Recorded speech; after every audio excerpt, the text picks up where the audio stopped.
Hey, bienvenue dans ton Yann et Frank. Frank, faut que le monde ait peur. Ah oui. Ah non, Vraiment peur. Hey, c'est une fin de semaine phénoménale, autant au Canada qu'aux États-Unis en termes de nouvelles. C'est malade. Moi, là, vous me contez tout ce qui s'est passé dans la fin de semaine. Je lis un peu, puis my God, dans quel monde on vit?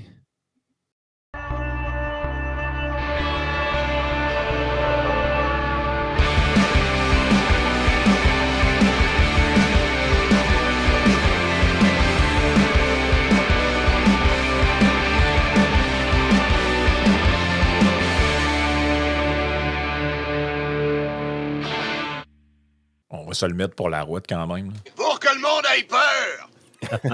Eh non, mais Ah, écoute, quand je regarde ça, là, la campagne coordonnée anti-Poilievre, tu te vides vers les États-Unis, Kamala Harris qui est dans la grosse distorsion, dans des gros mensonges pour faire peur au monde par rapport à Donald Trump. Je me dis, aux States, tu sais, c'est comme un peu plus normal. L'élection est quand même dans vraiment pas longtemps. Mais au Canada, présentement, les journalistes agissent comme si on était dans l'élection dans un mois à peu près. Ils savent-tu si en 2025, Trudeau va être obligé d'y retourner? Ils n'ont pas l'air d'être au courant ou ils savent des choses que nous, on ne sait pas par rapport à tout ça. Là. Je ne sais pas. C'est un peu intense. Là. Mais c'est drôle, hein, parce que on a des articles à tous les jours nous disant que. Puis ça, c'est un liner qui est répété. Là. Regardez tous les chroniqueurs que vous pouvez suivre, les journalistes. Donald Trump ment. Et si vous écoutez Norma Lester, Richard Etu, Luc La Liberté, nommez-les toutes, là, tous les experts de politique américaine, la tendresse et compagnie, avec Anne-Marie Dussault qui a de l'air sur le bord de partir à broyer. Donald Trump ou Céline Galipo, c'est toujours le même liner, il ment. Elle ment. C'est quand est-ce qu'on va nous dire qu'elle ment comme elle respire aussi, Kamala Harris, là, avant qu'on vienne sur... Par définition, c'est une politicienne. Okay? Si vous pensez que les politiciens mentent pas, là, lâchez Kalinos un peu. Là. Pas la bonne affaire que je viens de partager. Ça, c'est plus tard. Ah! T'es en train de voler le punch.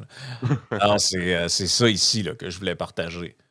T'sais, premier post qu'elle fait, Donald, je vous le traduis, là, he said he should punish women who have an abortion. Donald Trump a dit qu'il fallait punir les femmes qui avaient des avortements. Il a dit qu'il était extrêmement fier d'avoir terminé Roe v. Wade. Il a initié ou libéré un mouvement de bannissement extrême. Ouais, c'est ça, de bannissement de l'avortement, d'interdiction de l'avortement à la grandeur du pays. S'il est réélu, on sait c'est quoi son track record et ses positions par rapport à ça. Mais c'est parce qu'il a dit à peu près 150 fois qu'il n'était pas en faveur d'un bannissement national. Il a dit 1000 fois que c'était aux États de gérer ça puis que lui, ça ne l'intéressait pas. Premier point. Donc ça, c'est un mensonge. C'est un mensonge. L'autre affaire. Donald Trump vowed to be a dictator on day one. Elle a dit, we won't let him. Hey, by the way, attends un peu. Là. Il a dit... Ouais, mais attends un peu. We won't let him. C'est pas un langage un peu guerrier. C'est pas oui, mais une tentative de ne pas reconnaître les résultats d'une élection. Bah, puis pas rien que ça. Quand tu publies des affaires de même, là. C'est un appel à l'insurrection. Ça, tu sais, je veux dire, on peut-tu aller dans le langage qu'ils ont utilisé, là? Ben, mettons que c'était vrai, là, ce qui est écrit, puis qu'il y a quelqu'un qui arrive avec un arme puis qui tire dessus, là. Techniquement, ce que c'est la personne, elle a s'investi d'une mission, là. J'ai dit, ton pays n'existera plus, là. Tu comprends, là? Ça, c'est du gaslighting incroyable. Puis c'est pas ça qu'il a dit. C'est un mensonge. Il a dit en joke 2-3 fois, I will be a dictator for one day. Pas on day one, for one day. En gros, ce que ça veut dire, c'est la journée que je vais être élu, on va brasser de la merde un peu, là, puis on va signer une coupe de décrets, puis après ça, ben, on va avoir fait ce qu'on a à faire. Vous comprenez ce que ça veut dire? Figure of speech. C'est ça, c'est figure of speech.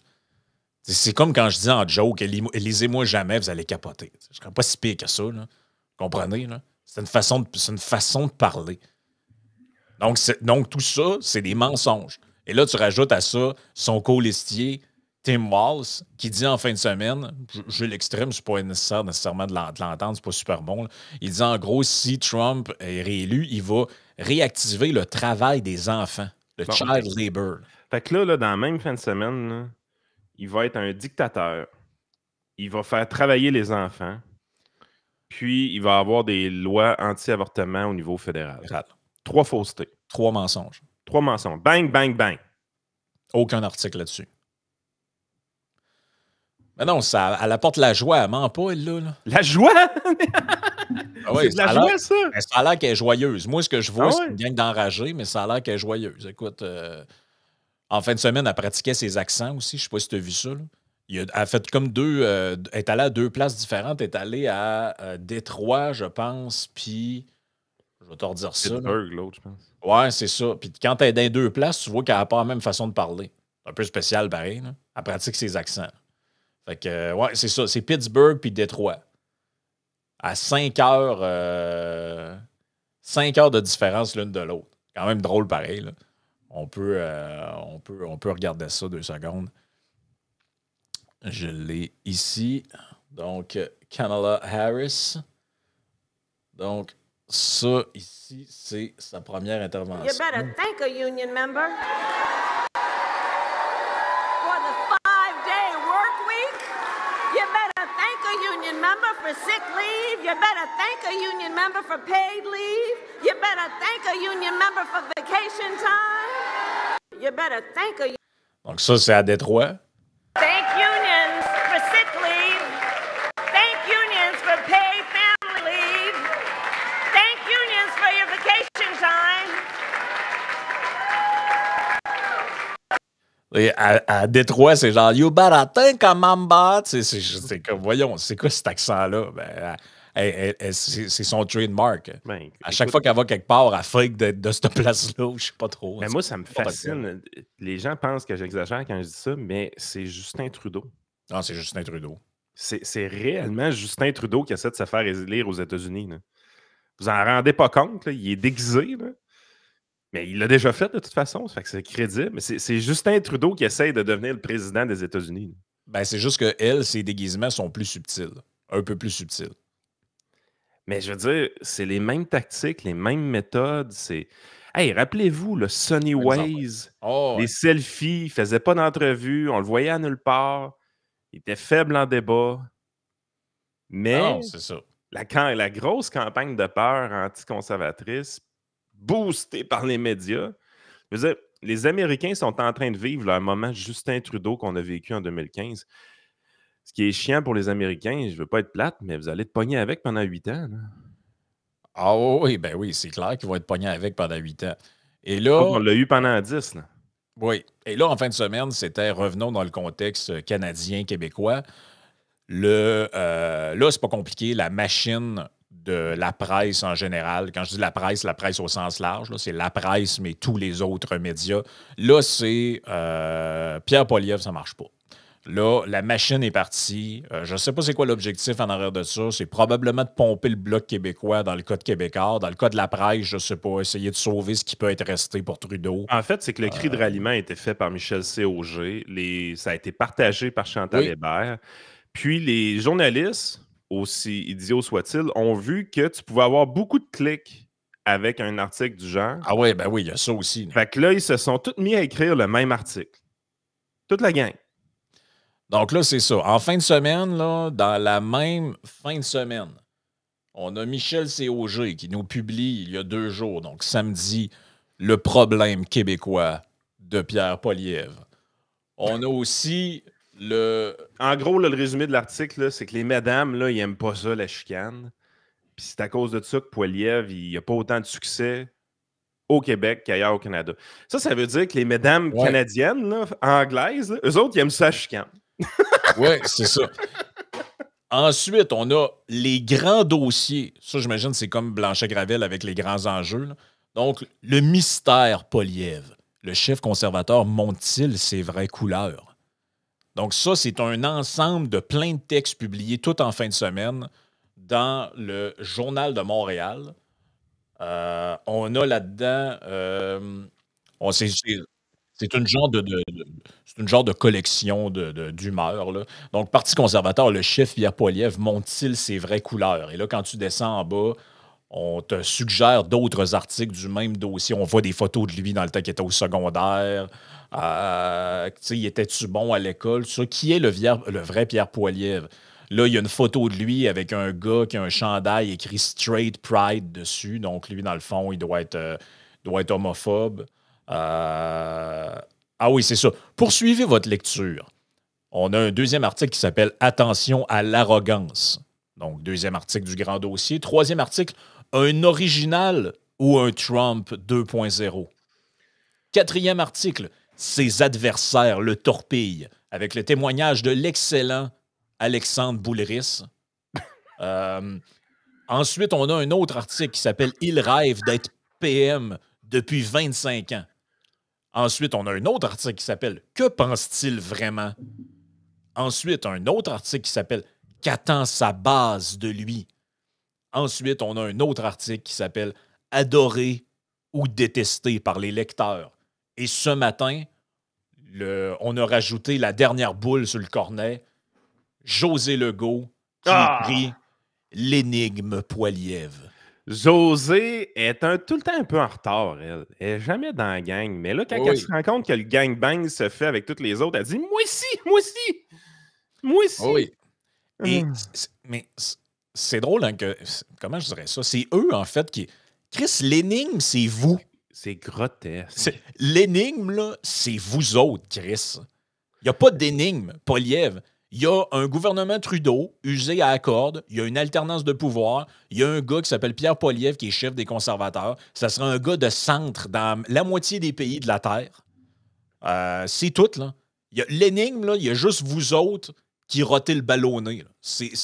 L'énigme, elle est là. C'est pas lui le problème, c'est vous. L'énigme, c'est parce que... C'est tout, là. Le problème québécois de Pierre Poilievre, c'est qu'il est en train de bulldozer toutes les provinces canadiennes, sauf le Québec. Puis nous autres, les tatas, on s'en va penser que c'est parce qu'on est des êtres d'exception. Ben non. Parce que nous, on a compris, là, tu sais, genre, hey, c'est le diable, ce gars-là. Qu'est-ce que vous faites là, les Canadiens anglais? Vous êtes bien tata. Le pire dans les articles, c'est que tout ce qu'ils disent, c'est de la grosse bullshit, tu sais, genre avec des critères un peu psychologico-débiles. Genre, mais les Québécois aiment pas ça. Un politicien qui est comme un peu bougonneux puis négatif. T'es comme, OK, Régis Labaume, qui a rasé Québec pendant 10 ans de temps, qui est le gars le plus bougonneux et désagréable qu'on a jamais vu en politique. Lucien Bouchard. Ben, c'est qui ce gars-là? Ça n'a pas de main, lui? Tu sais, qui bougonnait tout le temps puis qui avait de l'air. C'est la cour de Wapato! Ben oui, c'est ça, Lucien. Tu sais, je veux dire, c'est pas le gars le plus lumineux et positif qu'on a vu. René Lévesque, là, c'était pas un rayon de soleil. Là. Ben, René Lévesque aussi. Jean Charest, qui a été élu avec des mandats très forts au Québec pendant une dizaine d'années, qui était très sournois dans ses attaques aussi. Là. Oh, rappelle-toi les trucs qu'il faisait ce qu'il a fait à Bernard Landry, puis tout, arrivé avec pas Elsie Lefebvre aussi qu'il l'avait pas. Ben oui, il l'a pas traité de chienne. Oh, oui, c'était pire que ça. Il y avait un autre mot. Là. Ah ouais.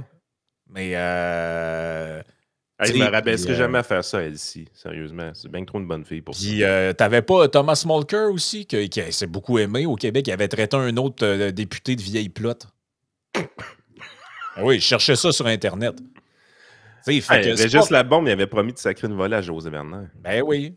Fait que c'est pas vrai, là. Qu'est-ce qu'ils racontent, eux autres, là? Puis, excuse-moi, là, mais les moments où est-ce que la politique pogne beaucoup, où est-ce que les médias s'enflamment au Québec, où est-ce que les réseaux sociaux s'enflamment, c'est dans ces moments-là. Les Québécois n'aiment pas de chicane. Tu me niaises-tu, esti?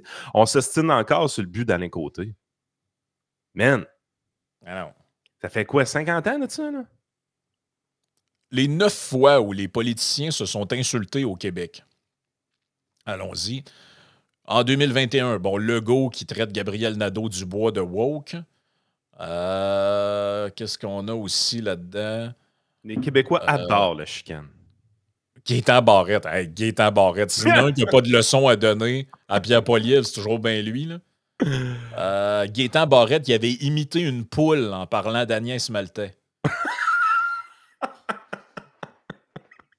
Ensuite, qu'est-ce qu'on a? Le débat entourant l'indépendance du Conseil du statut de la femme a tourné à la foire d'Empoigne en septembre 2013 à l'Assemblée nationale. Les élus en sont venus aux gros mots. Va chier, a lancé la députée libérale Christine Saint-Pierre à la première ministre Pauline Marois. C'est juste Poilievre qui est pas fin, tu sais. Ouais. Maudite. C'est quoi qu'il a fait, chienne. Poilievre? Il a mangé une pomme d'en face d'un journaliste, c'est ça? Moi, j'attends toujours. Ben, il a dit que Trudeau, c'est un wacko. Ah, OK. Ça a l'air que c'est vraiment, vraiment pas fin. Tout le monde le pense au Canada, visiblement, mais c'est pas grave. Jean Charest, alors en fonction comme premier ministre, a laissé tomber ses mots alors qu'il parlait à lui. Il se parlait à lui-même à propos de l'ex-député péquiste Elsie Lefebvre. Il l'a qualifié de maudite chienne, alors qu'elle lui demandait si son épouse Michel était intervenue dans un dossier lié à la Croix-Rouge. Jean Charest s'est ensuite excusé. Numéro 4. J'ai hâte de te voir en prison, vieille plotte. C'était en 2002.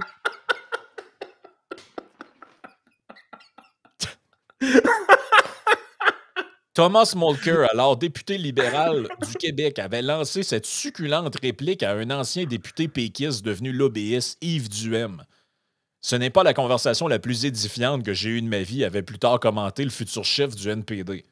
D'ailleurs, il y avait eu une condamnation. L'autre l'avait poursuivi pour ça. Toujours Thomas Mulcair, cette fois en tant que chef du NPD. Hey, c'est quand est-ce qu'on a eu des articles nous disant que le NPD était toxique, qu'il scrapait ses chances d'accéder au pouvoir à cause de cette rhétorique guerrière? Jamais. Jamais, hein? Toujours Thomas Mulcair, cette fois en tant que chef du NPD, il en voulait au conservateur de Harper qui refusait de verser au Québec une indemnisation de quelques milliards pour avoir harmonisé la TVQ avec la TPS et il se serait exclamé « Crosseur ». Numéro 6, Justin Trudeau, en 2011, au beau milieu d'un débat sur le retrait du Canada du protocole de Kyoto, a lancé ses belles paroles, in English, à l'ancien ministre de l'Environnement, Peter Kent, « tonne merde ». OK, ce n'était pas exactement au Québec, mais Trudeau étant tout de même québécois, on lui fait la place dans ce top. Numéro 7, Gros Chris. Normand Macmillan, ancien député libéral, à feu la députée caquiste Sylvie Roy, alors à l'ADQ. Il l'avait traité de grosse Chris. Wow. Lui-même qui était pas petit, là, Macmillan. Là. Et on a aussi, numéro 8, l'ancienne députée libérale Danielle Saint-Amand a envoyé chier sans détour la ministre Martine Ouellette lors d'une séance de travail en privé en février 2013, provoquant le capotage de la commission parlementaire sur Gentilly 2. Les fils se sont touchés à ton convenu dans les rangs libéraux, en plus de lui dire « va donc chier », le député de Trois-Rivières, farouche partisan de la réfection de la centrale, a aussi qualifié la ministre de Chris de folle. Oh, c'est bien pas fin, ça! Hey, Martine, c'est elle qui a manqué fermer le Bloc québécois. Comment? Elle mérite plus d'amour que ça. Je trouve que c'est plus rough que ce que j'ai entendu de Poilievre, moi. Lui, il a croqué une pomme dans la face d'un journaliste. Lui, il a croqué une pomme puis il a dit que Trudeau, c'est un wacko. Ensuite, on a « fuck you ». Le leader parlementaire de Québec solidaire, Alexandre Leduc, a dû s'excuser après avoir lancé en plein Salon Bleu « fuck you » à son vis-à-vis Simon Autin-Barrette en décembre 2023. Hey, excuse-moi, là. Hey, puis le journal... voir que Simon Jolin Barrette a jamais mérité un bon fuck you dans sa vie. Hey, c'est crise de fendant là. Je m'excuse, là, mais... Hey, puis, veux-tu savoir ce qui est le mieux? C'est que quand c'est le cas de... Quand c'est Poilievre, on nous dit hey, c'est épouvantable, on fait un dossier complet, le gars est mal engueulé, il est violent, il est toxique, mais quand c'est les autres, le journal nous fait une petite compilation et à la fin, il demande aux gens « Hey, c'était quoi votre insulte préférée? » Ouais. Hey, tu peux voter même, je peux même voter. C'est quoi mon insulte préférée? Hey, c'est drôle, hein? C'est quoi? C'est-tu quand l'autre a imité une poule, quand lui, il l'a traité de maudite chienne ou Chris de folle? C'est lequel votre préféré? Mais dans les articles sur Poilievre, il n'y a pas « C'est quoi votre préféré quand il a traité Trudeau de wacko ou quand il a mangé une pomme? » Quel est le politicien québécois le plus Trumpiste, selon vous? C'est ça. Est-ce qu'on importe la politique américaine? Non, mais tu sais, je veux dire... Ah, c'est n'importe quoi. Vous voyez pas aller, hein? Et ces gens-là, en plus, c'est parce que la fin, c'est que ça... Tu sais, Chantal Trudeau, qui est aussi là-dedans, là... Non, elle doit... Eh bien, excuse, mais la langue m'a fourché. C'est pas parce qu'on veut la mettre sa face sur une tasse avec le mot Trudeau qu'il faut que tu dises ce nom-là, Frank. Mais j'avoue que je me mêle tout... Je sais pas pourquoi, mais j'ai tout le temps tendance à me mêler avec son nom. C'est pas parce qu'une journaliste neutre, impartiale et une grande Canadienne dévouée à l'information figure sur la le conseil Fondation d'administration Trudeau, de la Fondation Trudeau qu'il faut que tu dises qu'elle est biaisée. Là, Mais franchement. tu sais, je sais pas si les gens l'ont vu, mais en fin de semaine passée, je pense, en tout cas, on a été plusieurs à le partager, on avait les prédictions de Jean-Marc Léger sur ce qui allait se passer après. On va y venir après. Mais dans la même lignée des prédictions tout croche, une qui faut se rappeler, ça c'est un succès souvenir, je suis désolé, là. Mais rappelez-vous de cet article-là, hashtag les experts, de Chantal Hébert, elle a écrit ça en juin 2023, genre 3 jours avec les conservateurs commencent à monter dans les sondages. Elle écrit un texte qui s'appelle « Pierre Poilievre gaspille ses chances de devenir premier ministre ». Oh, Et là, man. elle nous dit, là, c'est vraiment difficile de venir à bout de la résilience des libéraux. Comment ils sont dans les sondages? Déjà 24%, les libéraux. Et là, regarde, faut que je te trouve. Ils sont maintenus en vie artificiellement par Jack Mitzing qui fait une blowjob à Trudeau. Là. Hey, faut que je vous trouve. C'est parce qu'elle a écrit ça le 3 juin 2023. Ça fait 1 an et genre 2 mois à peu près. 3 juin 2020. Yann, Chris, elle a jinxé les libéraux. Elle a vraiment jinxé les libéraux. Je vous le montre à l'écran. On s'en va dans le graphique des sondages. Hein. Regardez, c'est où que ça commence à monter. Là. Mois de juillet 2023. Aïe, aïe. Précisément quand elle écrit son article, elle écrit ça en juin. Le lendemain. Wow. Le lendemain, man, de son fucking article. Puis regarde, ça fait depuis... Whoop, Elle les a jinxés ou elle a carrément initié la débâcle? toi, tu penses que les gens ont lu le Toronto Star et ont fait « Hey, toi, massacrement. » Ben, je me rappelle que cet article-là, il avait viré solide. Là. Oh, Ses réseaux, oui. il avait été viral. Là, tu sais. Puis, tu sais, à un moment donné, c'est parce que nous autres, on le sait que les médias sont biaisés. On le sait depuis longtemps. Puis, on passait pour des coucous quand on le disait il y a 15 ans. Tu sais. Parce qu'il y avait un degré de subtilité, il y avait une apparence d'objectivité qui faisait en sorte que quand tu disais que Michel C.O.G. il était très biaisé ou que Chantal Hébert était biaisé, ça passait pas dans le grand public. Les gens étaient là, hey, les coucous, là, calmez-vous les nerfs, là, vous n'avez pas à part. Mais il était subtil à cette époque. Mais là, c'est tellement rendu grotesque. Je veux dire, tu as juste à regarder le nombre d'articles négatifs envers Pierre Poilievre que Chantal fait. Puis tu comprends que c'est rendu grotesque leur affaire. Puis leur méthode de tir groupé, là, ce qu'ils ont fait en fin de semaine, là, de tout écrire le même article en même temps dans des versions différentes, là, ben, ça devient évident pour le grand public. À un moment donné, le grand public fait ben là, à ta peu, là. Je suis plus capable de dire que les médias alternatifs qui disent que vous êtes biaisés sont dans le champ. Ça semble être le cas pour vrai et c'est facilement démontrable. Je n'ai pas besoin d'une grande étude scientifique, je n'ai pas besoin d'une grande analyse de métadonnées pour savoir qu'est-ce qu'il y en a. C'est rendu évident. C'est rendu évident pour quelqu'un qui ne suit pas ça beaucoup. Je pense que c'est ce que la gauche ne comprend pas. C'est qu'ils sont tout le temps en train de faire des double down. Le wokisme, le jello pogne pas, ils font plus de wokisme. Le biais à gauche des médias ne fonctionne pas, ils en rajoutent une couche. Puis ils en rajoutent une couche. Mais ils ne réalisent pas que ça devient de plus en plus grotesque, de plus en plus évident à déceler. Puis ça fait en sorte qu'il y a des gens qui décrochent, mais ils ne décrochent pas pour 2 semaines. Là.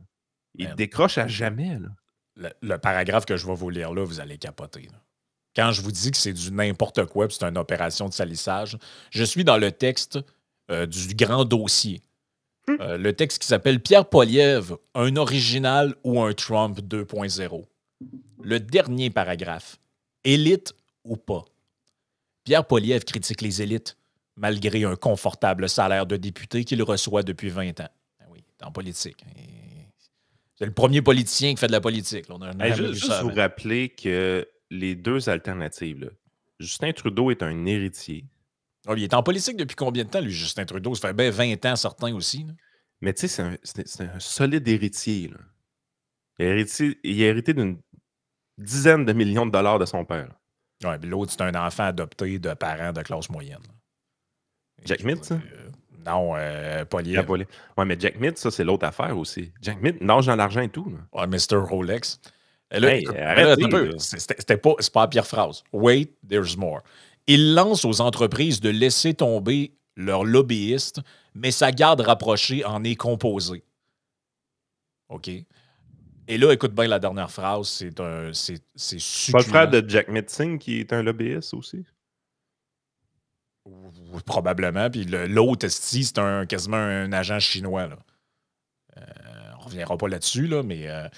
Et selon la biographie d'Andrew Lawton, publiée au printemps, il déteste le café Tim Hortons, symbole... Attends un peu. Ah non, écoutez bien cette phrase-là. Attends un peu, là. Écoutez bien cette phrase-là. On est dans le... Je vous le dis, je vais le mettre à l'écran, parce que les gens ne me croiront pas. Là.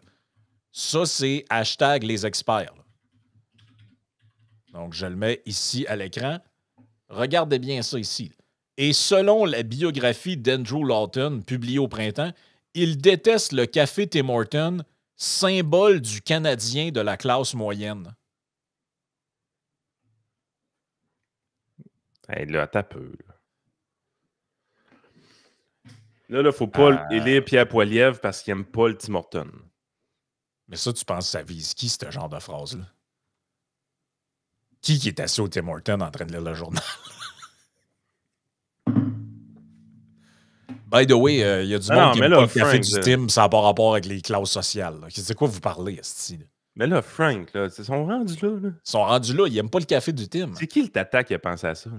Là? Hugo Duchesne. Ah bon. C'est ça. Hey, c'est de la grosse recherche, hein? Oh, hey, votez pas pour lui. Il aime pas le café du Tim. Ouais.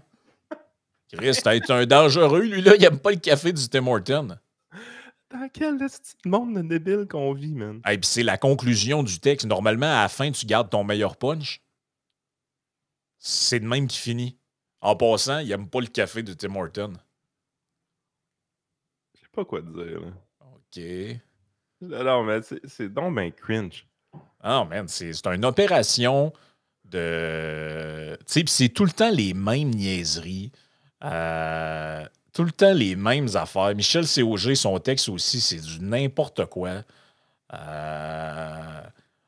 Autre donnée intéressante, M. Poilievre n'obtiendrait le vote que de 15% des femmes québécoises, ce qui est moins que le NPD. Bon, fait que là, lui, il s'amuse dans les affaires. Puis...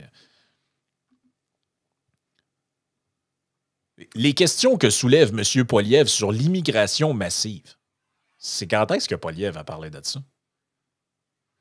Il est fourré avec Maxime Bernier. Là. C'est... OK. Le frère de Jack Mitt, là, j'ai fait ma petite recherche, que c'est ce que je pensais. C'est un lobbyiste pour Métro.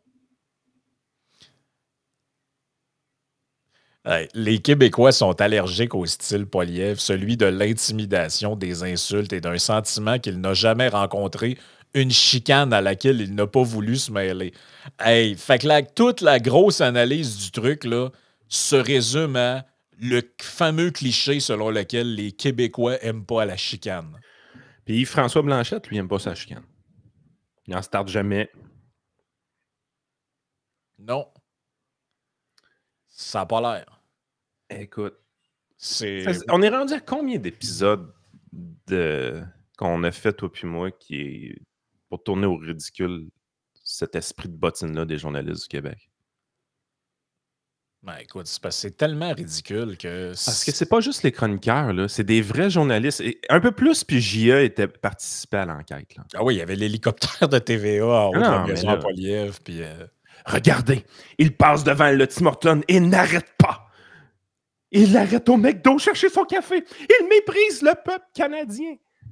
Hey, on est le 3 septembre 2024. Si les gens écoutent à ma journée que c'est sorti, José Legault, dans son article, elle parle encore de son opération de relooking, l'abandon des lunettes, que son conservatisme libertarien. Ça n'existe pas, José, du conservatisme libertarien. De quoi tu parles? De quoi vous parlez? Ces gens-là, ils ont une bine. C'est incroyable. Pendant la COVID, là, Trudeau, il était déprimé, il était seul. il faisait ses allocutions devant sa maison avec son sapin croche puis la grosse barbe. Ça, c'est dans le temps qu'il était plus avec sa conjointe, mais qu'il disait pas qu'il était plus avec sa conjointe. Quand il est arrivé l'élection, là, elle était rendue où, la barbe? Elle était partie. Ben oui. Puis, Ben, te rappelles-tu la fois qu'il a essayé de se faire couper les cheveux comme Dumb and Dumber aussi? Non. Il ressemblait à Jim Carrey. T'as peu, je vais trouver ça. Trudeau. Il n'a pas fait ça pour vrai. Dumb and Dumber. Ben oui. Mais il était où les articles sur le relooking, là, puis tout ça, là? Puis comme ça n'avait pas d'allure, il a essayé de se relooker, lui-ci, là. Comme tous les politiciens. Puis en campagne électorale, savez-vous quoi? Il adopte le style qu'il pense qu'il va lui donner le plus de succès. C'est des acteurs. Les politiciens sont des mauvais acteurs, mais c'est des acteurs pareils. Oh, la tronche, là, c'est pas facile. Dumb and Dumber, man. C'est incroyable. Et là, José Legault, là, elle a trouvé le poteau rose. Elle nous dit là, ce qu'on appelle le Calgary School a produit une longue lignée de politiciens et d'intellectuels de droite dure pour qui même l'ère Mulroney sentait à plein nez le socialisme. On parle entre autres de Stephen Harper, de son ancien conseiller Tom Flanagan, des politologues Barry Cooper et David Berkuson. Or, cette école de Calgary n'est pas une mouvance isolée en Amérique. Elle entretient depuis longtemps des liens naturels de filiation idéologique avec le Parti républicain américain. On n'est pas loin de la conspiration. Les frères Koch sont-ils là?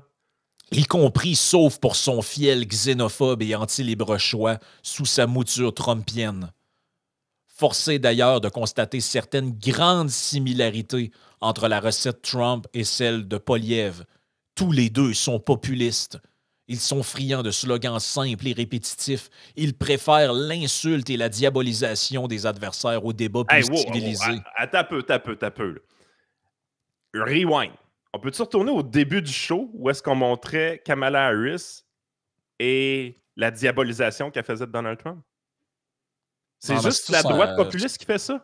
Oui, puis si tu suis le compte du Parti libéral de Trudeau, tous les posts systématiquement, à quelques exceptions près, c'est des trucs pour nous dire Poilievre va vous enlever vos dents, Poilievre va vous enlever vos chèques. Si vous élisez Poilievre, on va retourner 50 ans en arrière. Mais ça, c'est pas de la peur. Non. C'est pas de la diabolisation. Non. OK. Hey, mais on va faire une pub pour un livre. Entends-tu? Oui. Je trouve que ça illustre bien ce que José Legault fait. Ah oui, lui, c'est fait un peu rincer, en fait. Ça. Philippe Boudreau, en librairie le 8 octobre, un livre dont le but est de décortiquer sous toutes ses formes l'idéologie, le mouvement politique nommé populisme. Toutes ces formes est important ici. Oui, toutes ces formes. Toutes les formes de populisme vont être étudiées.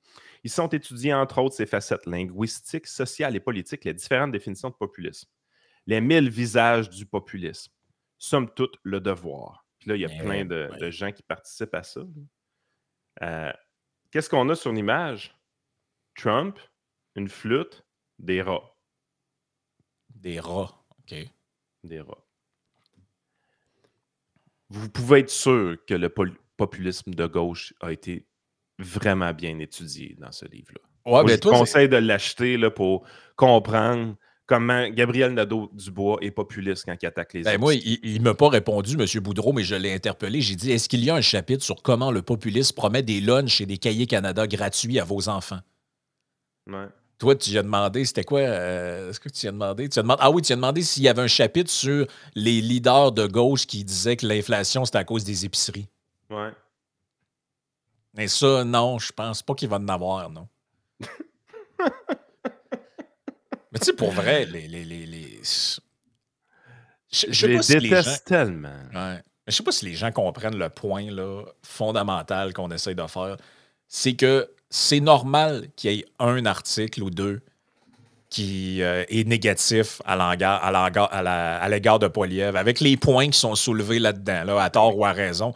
Le problème, c'est que est-ce que vous voyez que c'est des tirs groupés, que maintenant on arrive d'une fin de semaine et il y a 25 articles négatifs sur lui? Est-ce que vous pensez sincèrement que tout ça est le fruit du pur hasard et que tout le monde a eu cette idée-là de manière isolée. Là. C'est arrivé comme systématiquement. Un moment donné, ils se sont levés un matin et ils se sont dit aujourd'hui, j'aimerais ça parler du relooking de Poilievre et de comment il est Donald Trump et que José Legault, Chantal Hébert, Michel Cog, tous les journalistes de l'équipe B du bureau d'enquête, ils ont tous eu cette idée-là ensemble sans comme ça arrive comme ça. Oui, totalement.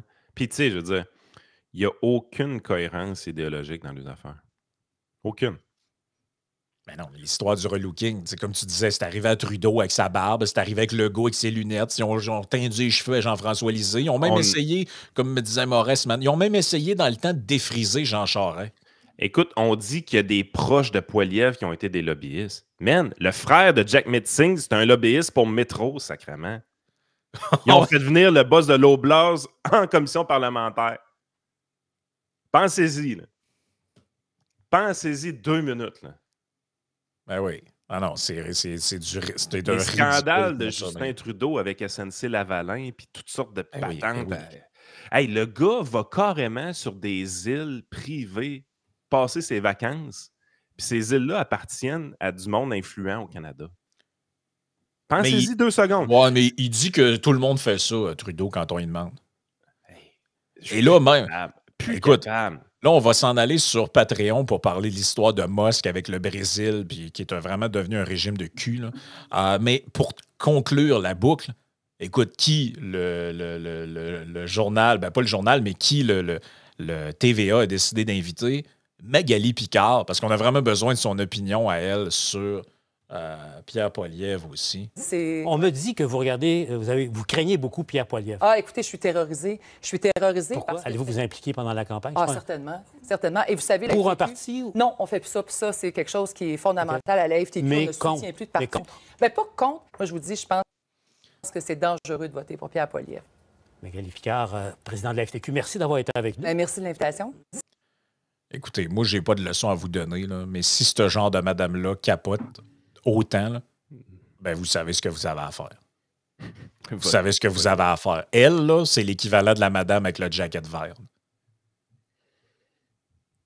Hey, on n'a pas un extrait de Daniel Breton à passer à nos gens sur Patreon? Oui.